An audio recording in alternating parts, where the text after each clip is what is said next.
My name is Clara Bennett, and I am 32 years old.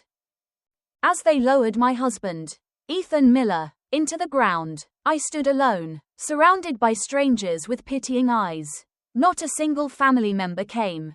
No parents, no sister, not even Lauren, my best friend since childhood. They all chose my sister Vanessa's engagement party instead. As the dirt hit the casket, my phone lit up. A message from Mom. We need to talk now. Below it, 22 missed calls. If you are watching this video, what would you do in my position? Please like and subscribe to hear how I found strength when everyone I loved abandoned me. Ethan and I met during our sophomore year of college. He bumped into me at the library, sending my stack of psychology textbooks flying across the floor. Instead of a quick apology and walking away, he insisted on helping me gather everything, then offered to buy me coffee as compensation. That coffee date turned into dinner, which turned into a movie night, which turned into the most beautiful 5 years of marriage I could have imagined. Our love story was not without obstacles. My family opposed our relationship from the start. Ethan came from a working-class background.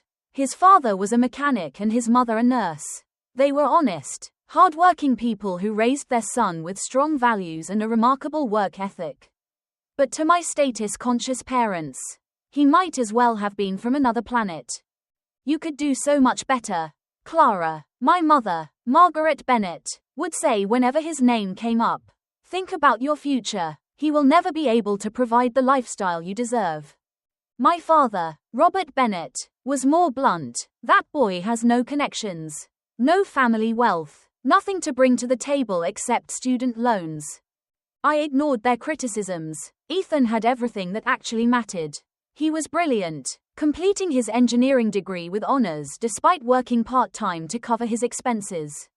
He was compassionate, volunteering at the local animal shelter on weekends.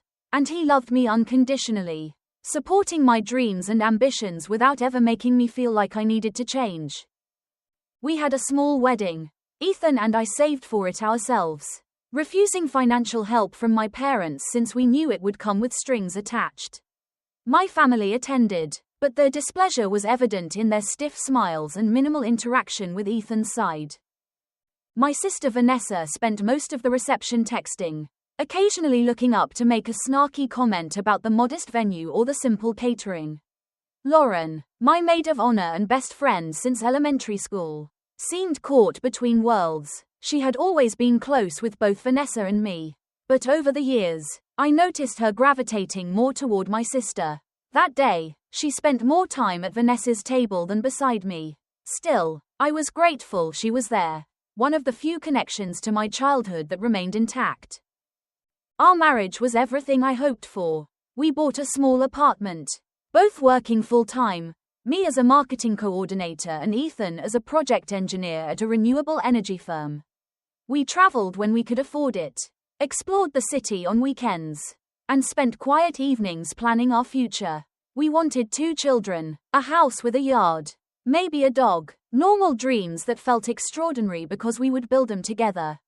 The contrast between my marriage and my family life grew starker with each passing year.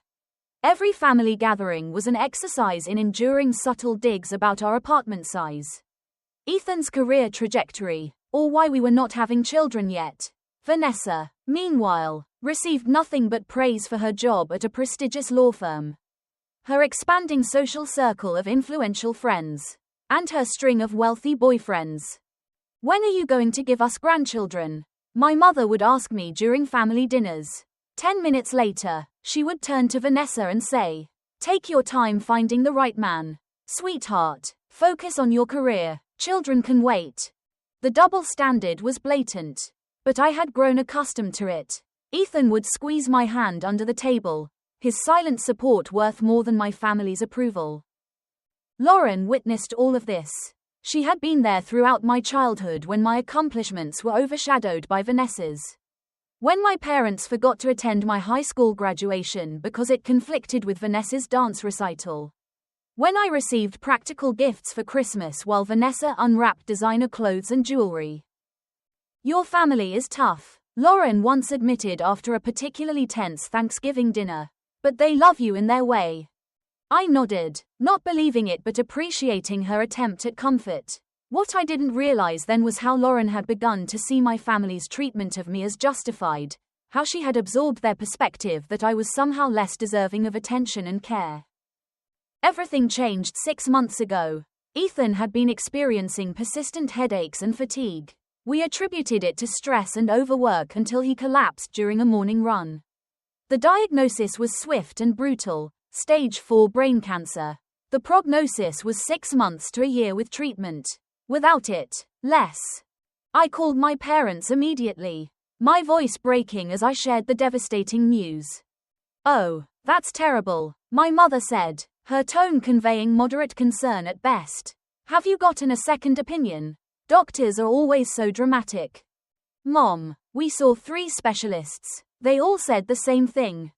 "Well, these things sometimes resolve themselves. Stay positive." "Oh, before I forget, Vanessa just told us she thinks her boyfriend will propose soon. We might be planning a wedding." The conversation shifted to Vanessa's relationship, my husband's terminal diagnosis already forgotten. I hung up, feeling hollow, though not surprised. When I told Lauren, her initial reaction seemed genuine: shock, tears, offers to help in any way needed. But as weeks passed and Ethan started aggressive treatment, Lauren became increasingly scarce. There were always reasons: work deadlines, family obligations, her own health issues. "I promise I'll visit this weekend," she would text, only to cancel at the last minute. Meanwhile, Ethan fought his battle with incredible courage. The radiation made him violently ill. The chemotherapy took his hair and 20 pounds from his already lean frame. I took family medical leave, draining our savings to be by his side every day. I learned to administer medications, manage his diet when he could eat, clean up when he couldn't keep anything down. I became his advocate, researcher, nurse, and still tried to be his wife rather than just his caregiver. Through it all, my family remained distant. I sent regular updates that received brief acknowledgements. Vanessa never visited once. My parents came by for 30 minutes after much insistence, stood awkwardly in our living room, and left with visible relief. Lauren made it to the hospital twice, both times staying less than an hour. Visibly uncomfortable around the medical equipment and Ethan's deteriorating condition. People show up differently in crisis. Ethan told me one night as I cried beside his hospital bed. Some can't handle seeing someone they care about suffer. Even dying. He was making excuses for the people who should have been supporting us. As Ethan's condition worsened, another announcement came. Vanessa was officially engaged to Jason, a corporate lawyer from a wealthy family. My mother called, excitement bubbling through the phone. "We're planning the most beautiful engagement party," she gushed. "The country club has agreed to host it, and we've booked the best caterer in the city. Vanessa wants you to be a bridesmaid, of course." "When is the party?" I asked, already dreading the answer. 3 weeks from Saturday. We wanted to do it quickly while the weather is still nice for photos." My heart sank. "Mom, Ethan is not doing well. The doctors say he might only have weeks left. I can't leave him." A heavy silence followed. "Clara, your sister is only going to get engaged once in her life. Surely Ethan would understand if you took one evening to celebrate with family." "He's dying. Mom, my husband is dying." "Well, we'll miss you at the party," she said, her tone stiff. "I'll tell Vanessa you send your congratulations." The engagement party was scheduled for the same weekend the doctors had told me to prepare for the end. As if I could ever prepare for losing the love of my life at 32. Ethan's decline accelerated faster than anyone predicted. The experimental treatment we had pinned our final hopes on failed spectacularly, sending him into a seizure that resulted in a week-long hospital stay. His oncologist, Dr. Patterson, pulled me aside after stabilizing him. "I'm sorry, but we're out of medical options," she said, her kind eyes filled with genuine regret. "At this point, our goal is to keep him comfortable. You might want to consider hospice care." Hospice. The word I had dreaded since the diagnosis. It meant giving up on fighting. Accepting the inevitable. It meant the beginning of goodbye. That night, I slept in the recliner beside Ethan's hospital bed, listening to the rhythm of his breathing, memorizing the rise and fall of his chest. I held his hand, now thin and fragile, veins prominent beneath almost translucent skin. In sleep, the pain lines around his eyes and mouth relaxed, making him look briefly like the man I had married. Our savings were depleted, the medical bills had mounted despite insurance, and my unpaid leave meant no income for months. Ethan's parents, Helen and George, had helped as much as they could, but they were retired and living on a fixed income. I had swallowed my pride and texted my father asking if they could help with some of the expenses. "We're a bit stretched right now with Vanessa's engagement party," he replied. "Maybe next month we can look at our budget." Next month, when Ethan would likely be gone. During those final weeks, I barely slept. When I did, it was in short bursts, jolting awake at the slightest change in Ethan's breathing or a beep from a monitor. I survived on hospital cafeteria coffee and granola bars from vending machines. My clothes hung loose. Grief was consuming me before he was even gone. I continued sending updates to my family, hoping against hope that the severity of the situation would finally penetrate their bubble of indifference. My texts became increasingly desperate. "Ethan has been moved to hospice care. The doctors say it could be days. Please come," my mother replied, sending prayers. "By the way, did you see the photos I sent of Vanessa's engagement ring? 6 carats. Lauren was no better. So sorry things are tough." She texted, "I've been helping Vanessa with engagement party planning. Totally swamped. We'll try to visit soon." No one came. I watched as Ethan, once vibrant and strong, faded a little more each day. He tried to maintain his humor, asking me to sneak in his favorite chocolate milkshakes against doctor's orders. He worried about me more than himself. "Promise me you'll take care of yourself after," he said during a rare lucid moment. "Find joy again, Clara. Don't let this break you permanently." I promised, though I couldn't imagine joy existing in a world without him. The night before Vanessa's engagement party, Ethan's breathing became labored. The hospice nurse increased his morphine drip, explaining gently that this was often a sign of the final stage. I called my parents. "Mom, I think Ethan is going tonight or tomorrow. Please, I need you here." "Oh, Clara," she sighed. "We have guests arriving from out of town for the party. Vanessa would be devastated if we weren't there to greet them. My husband is dying," I shouted into the phone, startling the nurse. "Lower your voice," my mother scolded. "You're being dramatic. People die every day. Your sister only gets engaged once." I hung up, my hands shaking with rage and disbelief. I tried Lauren next, my last hope for someone familiar to stand beside me. "Lauren, please, I can't do this alone." "Clara, I'm at the salon with Vanessa right now. We're getting our hair done for tomorrow. I'm so sorry, but I promised her weeks ago I'd help with all the preparations." Ethan died at 3:27 in the morning. His parents and I were holding his hands. He didn't struggle at the end. The pain medications kept him comfortable, and his last conscious words to me had been, "Thank you for loving me." I sat with his body until dawn, unable to process that the person I loved most in the world was gone, leaving just the shell that had contained him. My in-laws embraced me, their grief as profound as mine but tempered by decades more life experience. They helped me contact the funeral home we had reluctantly selected weeks earlier. They stayed as the staff came to take Ethan's body, supporting me when my legs threatened to give out. As daylight broke, I checked my phone. No messages from my family. They were probably sleeping, resting for Vanessa's big day. I sent a simple text to our family group chat. "Ethan passed away a few hours ago.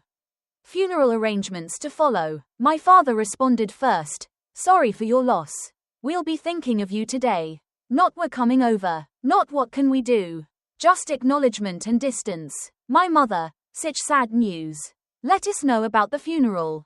Busy day ahead with party preparations." Vanessa didn't respond at all. Lauren sent a private message. "Oh my God, Clara, I'm so sorry. Do you need me to come over? Actually, I promised Vanessa I'd help decorate the venue this morning. Can I come by after the party tonight?" I didn't answer any of them. There were no words left. The next 48 hours passed in a blur of funeral arrangements. Ethan and I had discussed his wishes during a rare moment of clarity a few weeks earlier. He wanted something simple: cremation, a brief service with his favorite music, and no religious overtones. He asked that I scatter some of his ashes at Lake Michigan, where we had spent our first anniversary. The funeral home director was kind but businesslike as we went through the options: casket or cremation container. Which urn? What about a memorial pamphlet? Would I like to place an obituary? Each decision felt impossible, final in a way that tore at my already shredded heart.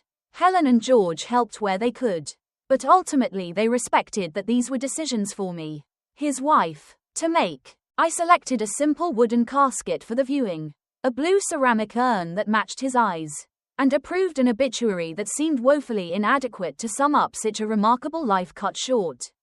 I scheduled the funeral for Tuesday, 3 days after his death. It seemed like an appropriate buffer after Vanessa's engagement party on Saturday. Surely my family would attend now that the precious celebration was over.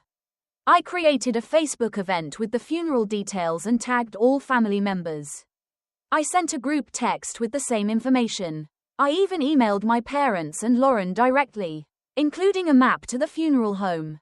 The responses trickled in. Mom, we'll try our best to be there. Vanessa is exhausted from the party, but we know this is important. 2. Dad, we'll check my calendar and let you know. Vanessa, a thumbs up emoji. Nothing else. Lauren, I'll definitely be there early to help you set up. Just let me know what you need. Love you. I wanted to scream. My husband was dead at 34. My entire world had collapsed. And my sister was exhausted from the party. My father needed to check his calendar. Only Lauren's message offered any real comfort, though experience had taught me to temper my expectations. On Monday, I selected Ethan's burial clothes, the blue suit he had worn to our wedding, now hanging loose where it once fit perfectly. I ran my fingers over the fabric, remembering how handsome he had looked that day, how his eyes had welled up when I walked down the aisle. Lauren called that evening. Clara, I'm so sorry about everything.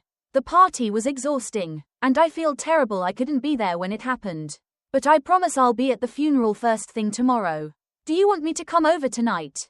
We could have wine and talk. No, I replied, my voice flat. I need to be alone tonight. I understand. I'll see you tomorrow then. 8 a.m. sharp.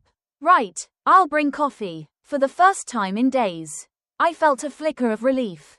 At least one person from my past life would stand beside me. Tuesday morning dawned grey and drizzly. Appropriate weather for the darkest day of my life. I dressed mechanically in the black dress I had purchased online 2 days earlier, applied minimal makeup, and drove to the funeral home. Helen and George met me there. Helen hugging me tightly. We're here for you, sweetheart, she whispered. Today and always. I checked my phone. 8:15 a.m. No sign of Lauren. No messages from my family. I sent a quick text. Are you on your way? 8:30 a.m. The funeral director approached gently. Mrs. Miller, we should prepare to receive guests soon. Would you like to have a private moment with your husband first? I nodded, following him to the room where Ethan's casket was displayed. Flowers flanked it, mostly from his colleagues and friends. A large arrangement from his parents. A small bouquet I had selected myself. White roses mixed with forget-me-nots.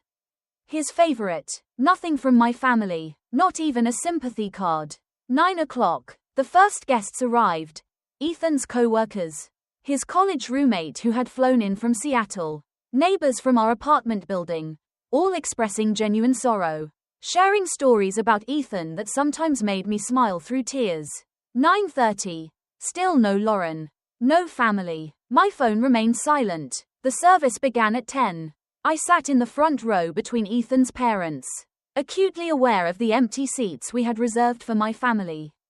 The celebrants spoke beautifully about Ethan's life, his accomplishments, his character. Friends shared memories. His boss talked about Ethan's contributions to their renewable energy projects, how his work would continue to benefit communities for decades. When it was my turn to speak, I almost couldn't do it. Standing before the crowd of Ethan's people, not mine, the absence of my own family felt like a physical wound. But I had promised him I would be strong. I unfolded my prepared remarks and began speaking about the man who had changed my life, who had shown me what unconditional love truly meant. As the service concluded, my phone vibrated. A social media notification. Vanessa had posted photos from her engagement party. I should have ignored it, but some masochistic impulse made me look. There they were, my parents beaming beside Vanessa and Jason, Lauren raising a champagne glass in a toast, everyone dressed in their finest, celebrating as if nothing else in the world mattered, which, to them, perhaps nothing did. The timestamp on the photos was from yesterday, not Saturday. The party had apparently extended into multiple days of celebration. While I had been selecting Ethan's urn, they had been brunching at an upscale restaurant. While I had been writing his obituary, they had been popping champagne. We moved to the cemetery for the burial. The small procession of cars wound through the city to the quiet grounds where Ethan would rest. As they lowered his casket, I stood alone at the edge of the grave. Helen and George had stepped back slightly, giving me space for a final private goodbye. Rain fell softly, mingling with my tears. I whispered the words I had said to him every night for 5 years. I love you more than yesterday. Less than tomorrow. As the first shovel of dirt hit the casket, my phone lit up again. A message from my mother. We need to talk now. I glanced at the notification screen. Below it, 22 missed calls from Mom, Dad, Vanessa, and Lauren, all within the last hour. I turned off my phone and watched as they buried my husband. The house felt emptier than ever when I returned from the cemetery. Ethan's parents had offered to stay, but I needed to be alone with my grief. I moved through the rooms like a ghost, touching his things, breathing in the fading scent of him from his pillow. When I finally turned my phone back on, it immediately began buzzing with notifications, voicemails, texts, missed calls. I started with my mother's messages. Clara, we are so sorry we couldn't make it to the funeral. Vanessa wasn't feeling well this morning after the party. Please call us when you get this. We're worried about you. Your father and I feel terrible. We wanted to be there, but circumstances prevented it. My father's messages were similar, full of vague excuses and half-hearted apologies. We couldn't disappoint Vanessa and Jason's family by leaving the post-engagement brunch early. Lauren's texts were more numerous, increasing in urgency. Clara, I'm so sorry. I overslept after the party. Are you getting these? Please respond. I know you must hate me right now. I have no excuse. Please let me explain in person. I'm coming over later. Vanessa had sent just one message. Sorry about Ethan. I was really busy with engagement stuff. Hope the funeral went okay. I set the phone down, too emotionally exhausted to respond to any of them. What could they possibly say to justify missing my husband's funeral for an engagement party that had apparently turned into a 3-day celebration? As I made myself a cup of tea, an email notification appeared. It was from Timothy, one of Ethan's colleagues who had attended the funeral. The subject line read, "You should see this." I opened it to find a video attachment. Timothy's message was brief. I happened to be at the Grand Hotel for a business lunch yesterday. Your family was there celebrating your sister's engagement. I thought you should know what was said. I'm so sorry, Clara. With shaking hands, I played the video. It showed the hotel's outdoor terrace decorated with flowers and balloons. My family was seated at a large table, champagne glasses in hand. Jason was standing, apparently giving a toast. The video was taken from a distance, but the audio was surprisingly clear. Jason finished his speech, and then Vanessa stood up, slightly intoxicated, judging by her unsteady movements. I want to thank everyone for coming to celebrate us, she said, beaming, especially my parents, who put this amazing party together despite my sister's drama. Laughter rippled through the group. Seriously though, Vanessa continued, Clara always has some crisis happening. First marrying that nobody engineer against everyone's advice, and now making his illness the center of attention during my engagement. My mother patted Vanessa's arm but didn't contradict her. My father nodded along. Thank God you all prioritized what really matters. Vanessa raised her glass. To family who shows up for the important things. The camera panned slightly, and I saw Lauren laughing and clinking glasses with Vanessa. Clara always was the queen of exaggeration. She added loudly enough to be heard. Remember when she thought she deserved valedictorian in high school, or when she acted like her college graduation was such a big deal? More laughter. My mother leaned toward Lauren. She called last night saying Ethan was dying right then and we all needed to rush over. The night before Vanessa's party. The timing was so inconsiderate. I stopped the video. Physically ill. They hadn't just missed the funeral due to poor planning. They had deliberately chosen to continue partying, mocking my loss and my grief in the process.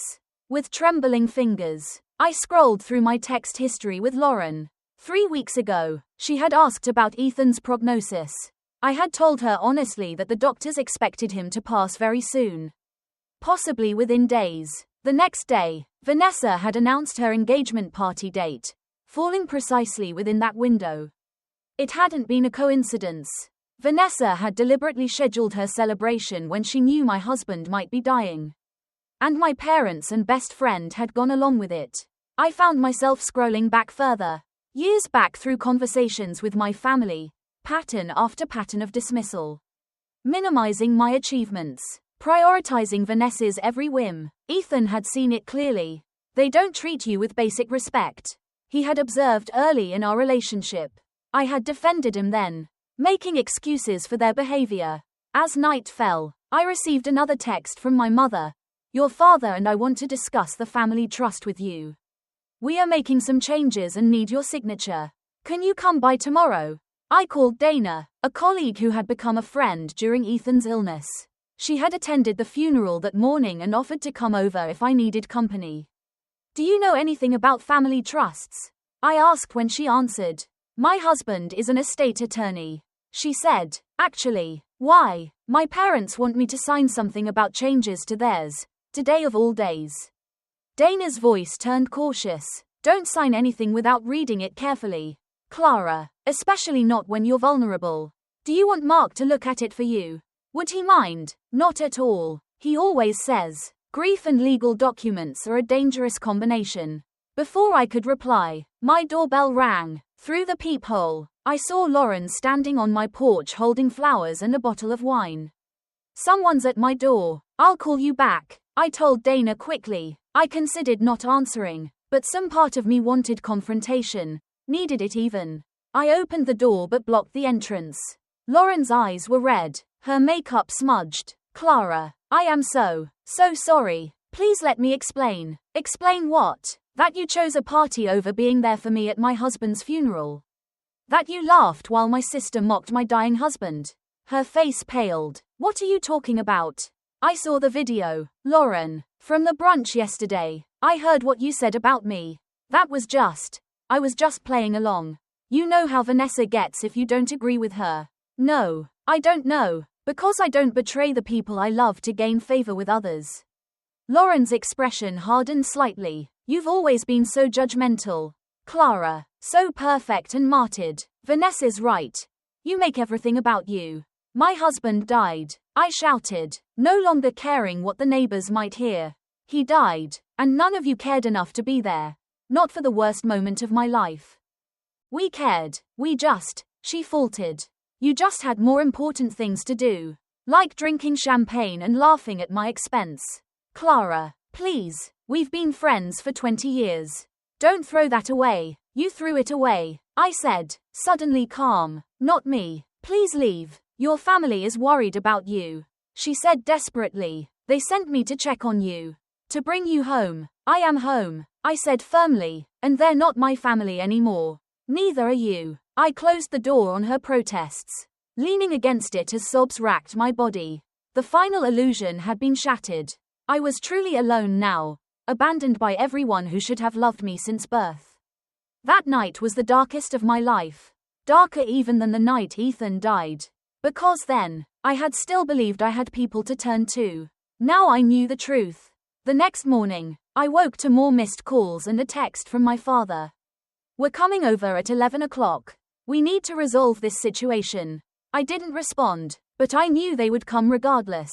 For once, I was glad Ethan had insisted on our security camera system. I could see who was outside before opening the door. At 10:45, I called Mark, Dana's husband, who had kindly reviewed the trust documents my parents had emailed overnight.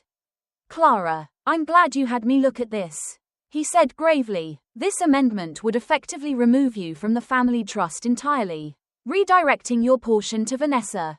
They need your signature because the original trust established equal distribution between both children. They want me to sign away my inheritance the day after my husband's funeral." My voice shook with disbelief. The depths of their callousness continue to surprise me. "Don't sign it," Mark said firmly. "In fact, I would advise having your own attorney review all financial matters with your family going forward." At precisely 11, my doorbell rang. The security camera showed my parents, Vanessa, and Lauren standing on the porch.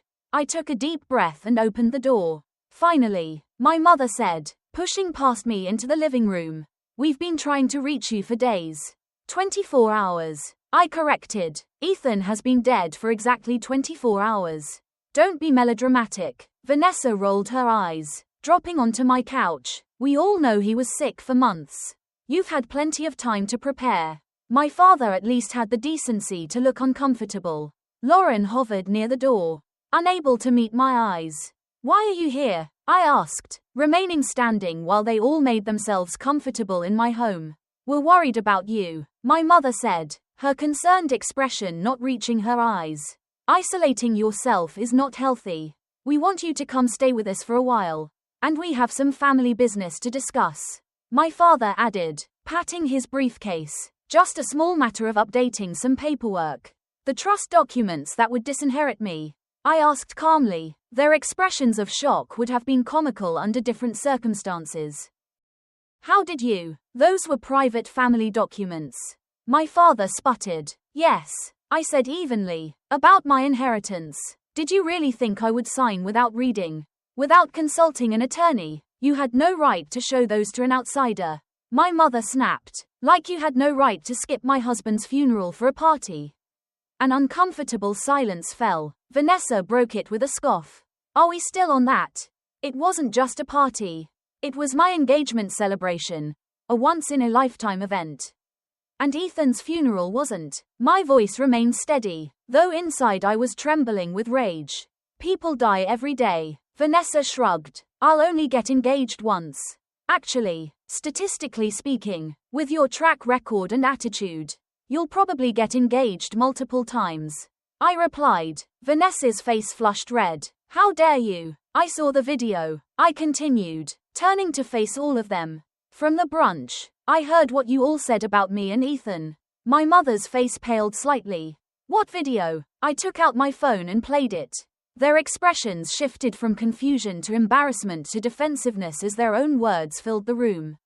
When it ended, my father spoke first. "That was taken out of context." "What possible context would make that acceptable?" I asked, mocking my dying husband, laughing about my pain. "Clara, we didn't mean," Lauren started. But I cut her off. "Yes, you did. All of you meant every word. This is who you truly are. Who you've always been." I walked to my laptop and opened a folder. "I've been thinking a lot about our family dynamics since Ethan got sick. About how I've been treated my entire life compared to Vanessa. So, I started keeping track." I turned the screen toward them. "Here are all the birthdays and Christmases where Vanessa received expensive gifts while I got practical items. Here are the school events you missed of mine but attended of hers. Here are the times my accomplishments were ignored while hers were celebrated. 28 years of consistent patterns. This is ridiculous," my mother scoffed. "You're acting like a child keeping score." "No," I said quietly. "I'm acting like someone who finally sees the truth. You've never loved me the way you love Vanessa. I was always the afterthought, the obligation, and now I know you don't love me at all." "Of course we love you," my father insisted. "We're here, aren't we? You're here with paperwork to cut me out of the family trust, the day after my husband's funeral, which none of you attended. That's not love." Vanessa stood up, her patience clearly gone. "Can we just get this over with?" Clara, just sign the papers. It's not like you need the money with your husband's life insurance. The casual cruelty of her statement stunned even our parents into silence. Get out, I said quietly. All of you, get out of my house. Clara, be reasonable, my mother started. But I shouted this time. The years of suppressed pain bursting out. I have been reasonable my entire life. I have accepted being second best.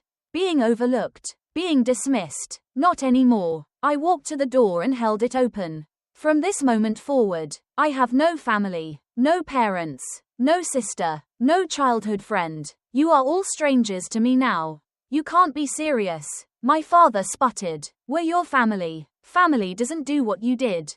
I said firmly. Family shows up. Family supports each other through grief. Family loves unconditionally. You failed on every count.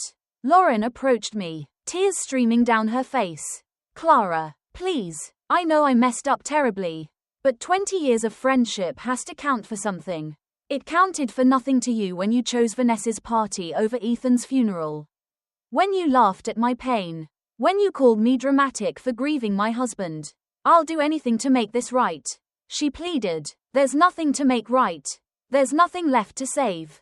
Please leave. One by one, they filed out. My parents looked shell-shocked. Vanessa indignant. Lauren broken. As my mother passed, she grabbed my arm. You'll regret this, she hissed. When the grief passes, you'll need us. I gently removed her hand.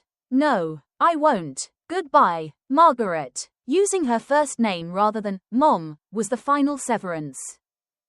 Her face crumpled briefly before hardening into a mask of indignation. Without another word, she joined my father at the car. As I closed the door on my former family, a strange sense of peace washed over me. For the first time in my life, I had stood up for myself the way Ethan always encouraged me to, the way he would have been proud to see.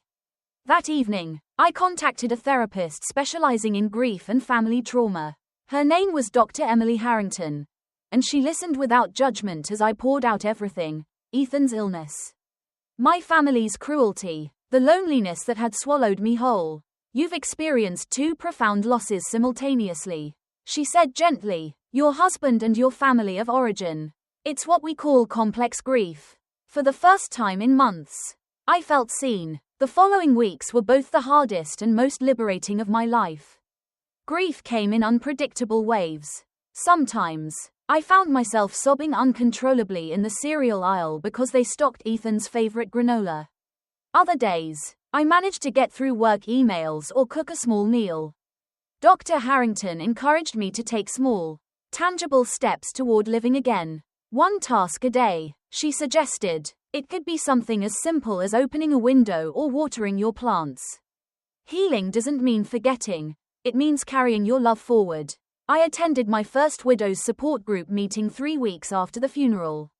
Walking into that community center room was one of the hardest things I'd ever done. Admitting I belonged there made Ethan's death feel real in a new way. The group consisted of 8 women ranging in age from their 20s to their 70s. What united us wasn't age, but shared experience, the ache of losing someone we loved, the emptiness of coming home to silence, the struggle to rebuild a life that no longer made sense. That's where I met Lydia Carter, a 36-year-old woman whose husband had died suddenly of a heart attack the previous year.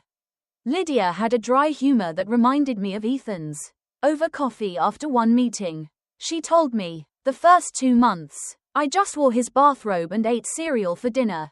Then one day, I realized Steve would have been so pissed at me for giving up like that. So I started doing one adult thing a day: take a shower, pay a bill, go for a walk. Some days it was all I could manage. But it was something. I adopted her philosophy. One grown-up thing a day. Some days, that one thing was all I managed. Other days, I surprised myself by doing more. Slowly, I began piecing my life back together. I returned to work part-time. My boss was compassionate, giving me space when the grief became too heavy. Helen and George checked in regularly. Never pushing, never overstepping. They became the anchor I hadn't realized I needed. Helen would drop off home-cooked meals and little notes. You're doing better than you think. George helped me with small home repairs Ethan used to handle. You'll always be our daughter, Helen told me one afternoon, tears in her eyes. That doesn't change because Ethan is gone. Their kindness reminded me what real family looked like. Unconditional, quiet, constant. My parents, on the other hand, tried calling several times, leaving voicemails about healing the family rift and moving forward together. I didn't respond. Vanessa sent a single text, "You're being ridiculous. Call mom and dad and apologize." I deleted it without replying. Lauren was more persistent. Emails, letters, and texts poured in. Apologies, explanations, desperate attempts to reconnect. I made a terrible mistake. One message read, "I lost sight of what mattered. Please, Clara, I'll spend the rest of my life trying to make it right." I read every message but felt nothing except the dull ache of disappointment. Dr. Harrington reminded me, setting boundaries isn't the same as holding grudges. You're protecting yourself from people who've shown they can't be trusted with your heart. 4 months after Ethan's death, I made the difficult decision to sell our apartment. Every corner was a memory. The couch where he'd read to me. The kitchen where he'd tried and failed to make pancakes. The window he'd leaned against watching thunderstorms. Packing up felt like tearing myself open again. But I knew I couldn't heal in a space haunted by echoes. I found a smaller place across town, close to the lake where we used to walk. While packing, I discovered a sealed envelope in Ethan's nightstand drawer. My name was written on it in his familiar, careful handwriting. My hands trembled as I opened it. "My dearest Clara," it began, "if you're reading this, it means I'm gone, and you're facing life without me. I'm so sorry to leave you. Loving you has been the greatest joy and privilege of my life." His words spilled across 3 pages. Memories, gratitude, encouragement. "You are stronger than you know," he wrote. "I've watched you bend but never break under the weight of your family's indifference. Now, I hope you'll use that strength for yourself, not just to endure, but to thrive. Build a life filled with people who see your heart the way I always have." I clutched the letter to my chest and sobbed. But for the first time, my tears weren't just from pain, they were from love. Ethan was still with me, guiding me, believing in me. That letter became my anchor. I carried it to therapy, to support meetings, and on the hard days when I questioned my progress. I read it before job interviews, before paying bills, before facing empty mornings. His words became my compass. Thrive, Clara. 6 months after losing Ethan, I began volunteering at the hospital where he had received treatment. Twice a week, I sat with cancer patients during chemotherapy, offering conversation or quiet company. At first, it was agonizing. The beeping machines, the sterile smell, they triggered flashbacks I wasn't ready for. But over time, the experience shifted from painful to healing. By being there for others, I was honoring Ethan's kindness. Through that work, I met Mary and Thomas Reynolds, a couple in their 60s who had lost their son to cancer 5 years earlier. They took me under their wing, inviting me to Sunday dinners and treating me with a gentle, parental affection that felt effortless. One evening as we washed dishes together, Mary said softly, "Grief connects people in strange ways. It's like joining a club no one wants to belong to, but once you're in it, you find family you never knew you had." She was right. Somewhere along the line, I stopped feeling alone. My new life, quiet, simple, surrounded by compassion, was beginning to take shape. Around the same time, I discovered a new way to channel everything I had been feeling. It started as late-night journaling, just me, a notebook, and the words I couldn't say out loud. Soon, those entries grew into essays about loss, resilience, and what it meant to rebuild when the world had fallen apart. On a whim, I shared one on a grief support forum. The responses were overwhelming. Dozens of strangers wrote to say my story helped them feel less alone. That's when I started a small blog. I called it Letters to Tomorrow. I wrote about Ethan's courage, about boundaries and betrayal, about how grief isn't something you get over but something you learn to carry with grace. Writing became my therapy. Through it, I found my voice, the one I'd spent years silencing to keep the peace with people who never deserved that power. The online community grew, and for the first time, I was surrounded by kindness not tied to obligation or family names. It was connection without conditions. About a year after Ethan's death, Helen and George visited for the anniversary. Together, we went to Lake Michigan and scattered some of his ashes as he had requested. The day was bright and clear, the water glittering under the sun. He would have loved this, George said, his arm around my shoulders. He'd be proud of you, Helen added, of how you've carried on. I couldn't speak, I just nodded, letting the wind carry my tears away. It didn't hurt like before. The pain was still there, but it had softened, woven into the fabric of who I was. That night, I came home to an email from my mother. The subject line read, "Family emergency." For a second, I almost ignored it. Then curiosity got the better of me. "Your father has had a heart attack," she wrote. "Vanessa's wedding is postponed. We need your help with medical bills. Please call." My hand hovered over the delete button. But something stopped me. Instead, I searched the local news. It was true. An article confirmed that Robert Bennett had suffered a minor heart attack. But the tone was far less dramatic than my mother's email implied. Another article mentioned that Jason Clark, Vanessa's fiancé, had called off their engagement amid rumors of financial misconduct at his law firm.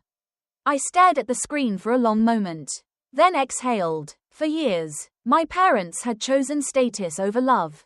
And now, the same world they worshipped was crumbling around them. I didn't respond. Instead, I looked up financial assistance programs for heart patients and emailed the links to my mother. No greeting. No closing. Just information. It was the first time I'd ever answered her needs without giving her my heart. Weeks passed, and the silence stretched between us like a wall neither of us intended to break. Vanessa didn't reach out. Lauren had stopped trying months earlier. I heard from Lydia that she'd run into Lauren at a coffee shop. She asked about you. Lydia told me, said she misses you but understands why you cut contact. She and Vanessa had a big falling out too. I didn't ask for details. I just nodded, feeling nothing but a quiet sense of distance. Some bridges, once burned, aren't meant to be rebuilt. Seasons changed, and so did I. I planted a garden behind my little house, tomatoes, lavender, wildflowers. I got a cat. I began teaching a grief writing workshop at the community center. My life wasn't grand or loud, but it was peaceful. Ethan's voice still lived in my heart, but it no longer haunted me. It guided me. 2 years after his death, I took the day off work and drove to the cemetery. The headstone was simple and elegant. Ethan Miller. Beloved husband, son, and friend. Love you more than yesterday. Less than tomorrow. I placed fresh flowers beside it and sat on the bench nearby. 2 years. Love, I said softly. Sometimes it feels like yesterday. Sometimes like another lifetime. The wind rustled through the trees. For a moment, I felt that same quiet presence I always did when I spoke to him, as if he were listening. Then I heard footsteps on the gravel path. When I turned, my breath caught. Lauren stood there, holding a small bouquet of lilies. She froze when she saw me. "I can come back later," she said, her voice cautious. "It's okay," I replied after a pause. "You can put him down." She approached slowly, laid the flowers beside mine, and stood in silence for a while. "I come here every year," she said finally. "I didn't expect to see you today." "You visit Ethan's grave?" "I do." She nodded. "I know it doesn't make up for missing the funeral. Nothing could. But I wanted to pay my respects. To acknowledge him properly, and to remind myself of the worst mistake I ever made." I studied her face. Time had changed her. Less polished. More real. The mask she used to wear for approval was gone. "How have you been?" I asked quietly. "Different," she admitted. "Vanessa and I had a huge falling out after everything. She wanted me to take her side completely. And I couldn't anymore. It made me realize how toxic that friendship had become." I felt a flicker of surprise but said nothing. "Your father recovered," she continued, glancing at me. "Your parents had to downsize their house because of the medical bills. They're not speaking to me either since I refused to cut Rachel. Sorry." Vanessa, off completely. We both laughed softly at her slip. It was the first shared moment of warmth we'd had in years. I'm sorry, Clara, she said after a moment. Truly, deeply sorry, not just for missing the funeral, but for years of not being the friend you deserved. For getting caught up in Vanessa's orbit and forgetting what real friendship means. I looked at her, searching for insincerity and finding none. Thank you for saying that, I said quietly. I don't expect forgiveness, she added. I just needed you to know that I know I failed you. And losing your friendship has been the hardest consequence of my choices. We talked for nearly an hour, about life, loss, therapy, and the people we used to be. As we prepared to leave, Lauren glanced at the headstone. Ethan would be proud of the woman you've become, she said softly. He always saw your strength, even when you couldn't. He did, I said, touching the cold stone. He taught me what real love looks like, and his love gave me the courage to demand better from everyone else. We exchanged phone numbers before parting. No promises, no grand declarations, just a door left slightly ajar where once there had been a wall. That evening, I hosted a small dinner at my home, Lydia and her new boyfriend, Mary and Thomas, and Dana and Mark. We laughed, shared stories, and toasted to the people we'd lost and the strength we'd found. As I sat in the glow of the candlelight, surrounded by the family I had chosen, I felt Ethan's presence, steady and warm, like a quiet echo of the life we built together. Later that night, I stood in my garden under the stars, looking up at the vast, endless sky. You were right, I whispered. I'm stronger than I knew. A soft breeze brushed against my face, and I smiled. I wasn't alone, not really. I carried Ethan's love, my lessons, and a peace that had taken years to earn. Family isn't who shares your blood, it's who shows up when the world falls apart. And finally, I had found mine. When the people you love most choose their comfort over your pain, you learn a truth that changes everything. Blood may define where you come from, but it doesn't decide who stands beside you when your world falls apart. Clara lost her husband, her family, and her oldest friend, but in losing them, she found something greater, her own voice, her boundaries, and a new kind of family built on love that shows up. Not love that demands. If you've ever been made to feel small by the people who should have protected you, let this be your reminder. You are not alone, and you are not powerless. Sometimes walking away isn't weakness, it's the beginning of peace. Tell us in the comments, have you ever had to set boundaries with toxic family members? What helped you find the strength to choose yourself? And if Clara's story touched your heart, don't forget to subscribe for more real stories of resilience, justice, and silent revenge, where pain becomes power, and survival turns into strength. Revenge in silence, because sometimes the loudest comeback is living well.